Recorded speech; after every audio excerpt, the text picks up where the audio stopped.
Hello everyone, welcome back to the Starberry vlog. Today we're back to one of our favorite topics, which is lead generation. This time we want to get practical and answer a question that many estate agents ask. If I had £1,000, how many valuation leads could I get? What's the straight answer to that, Ben? Well, it is my favorite subject because, having done digital marketing for, I don't know, circa 20 years, it doesn't matter what meeting I go into, all the stakeholders don't really care about visitors or numbers of hits or page views. All they care about is how many valuations did I get. And we used to sort of panic a bit and wonder how we can, cover this one up or, justify something. These days, thanks to the progress of digital and tracking, we can actually work out a full marketing ROI. And in particular, obviously, the subject that everyone really cares about are valuations. Of course, when you hone in on a valuation campaign, you do get a lot of spin-offs. You still get buyers and tenants and, all sorts coming in and inquiries and people subscribing to news and starting the journey. So they get to be nurtured. But if we're talking about the sort of now, we literally can say that we're ranging from £40 a valuation lead to probably £250. Now, you'll say, well, hold on a second. That's a massive spread there. Now, my view is the first thing that Nitin and I normally ask is, if I walked in off the street, so you've got all your advertising on your portals, you've got your window cards in the shop windows and your 100 grand you spent on your shop fit out and your signboards and all the rest of it. But I walk off the street and I tell you, I've got a property for you to, I know someone who wants to instruct a property. What would you give me? I'm pretty sure in the knowledge that most leads, most companies we speak to that have a valuation lead, they reckon that 1 in 2 they get instructed on. Some say 80% they get instructed on. So actually paying £250, if we just jump to the highest number, so ultimately to be instructed, it costs you £500. In many, many, many cases, that is absolutely fine. Obviously, the real dependence here is, are you selling £10 million, plus Nash buildings in Regent's Park, London, or are you selling, 75 grand terraced houses, in some back street somewhere, Obviously, the question is, what is your fee? Are you charging 0.5%, 1%, 1.5%, 2%? All these different things come into consideration. But in reality, it's relatively simple maths. So we know that with most of our clients, the average fee is circa around 3,000, 4,000. Some of them get 15,000, but let's just worry about the 3,000, 4,000 pound mark. So spending, £250 a lead isn't the end of the world. Our personal target normally is around £150.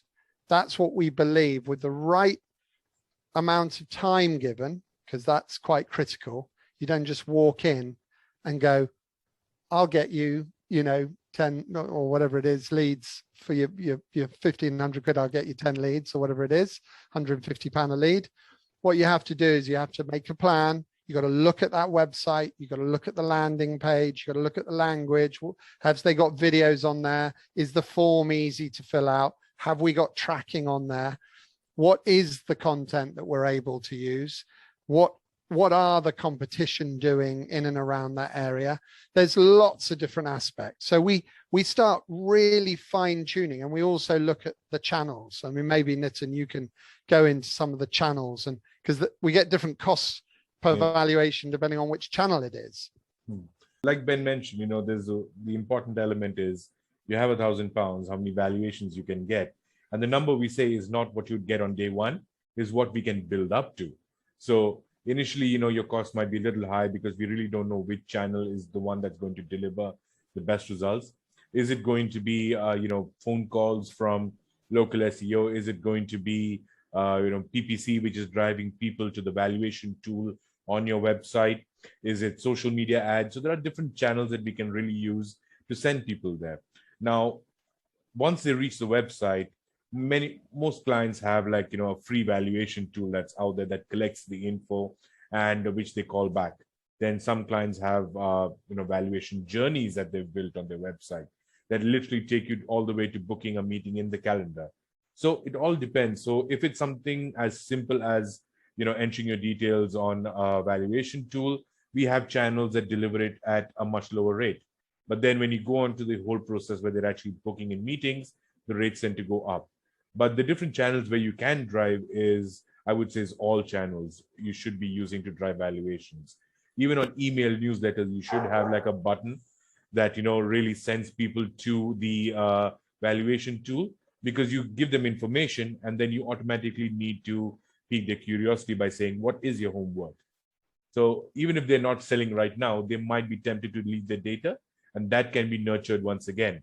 So valuation leads can vary across the different channels. PPC tends to get you a direct correlation, while all the other channels, you might not have a direct correlation, but they form the different touch points before a person actually decides that they want to talk to you or contact you for a valuation and to take this journey forward in terms of selling a house. So all these different channels matter, and it's the combined average cost from all these channels when we say that, yes, this is the kind of valuation cost that we can expect. The one thing that we do know is that there are, quicker wins. So for example, we're even down at £32 per valuation booked in calendars on Google Local Maps, where we've put real effort into optimizing that Google My Business, making sure that it's got all of the citations, the directory listings, all of the name, address, and phone numbers are all consistent across all those different backlinks coming into that there's regular content on there, there's videos on there explaining why that brand is powerful in that area. So a lot of it is also to do with the commitment on both sides, I think. I mean, we can work our magic and we're pretty good at it. It's extra special when you've actually got the client side and the negs or the listers actually involved and willing to do a 1-minute video explaining why to instruct that brand over anyone else. They get X% above asking price or average asking price. They sell X many days faster on average than anyone else. It's those kind of, that's part of our strategy, sort of working out what are the USPs for the particular company we're working with.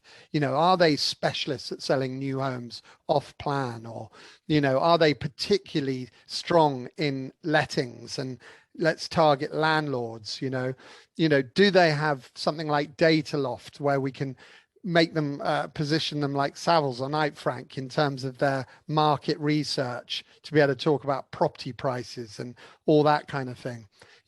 Have they got their Sprift report with all the comparables at hand? Then we've got this sort of creative we can build around this into the landing pages, and we really optimize those pages. Every field that you ask for is an extra field that you really, might have a bounce on. So it's honing in hard, focusing on that number, buying into that number, and we just charge forth. And I have to say, I can't remember a client yet where after 5 to 6 months, we haven't hit that number. And so we're pretty confident. It's all about attribution. So hopefully that helps answer that question.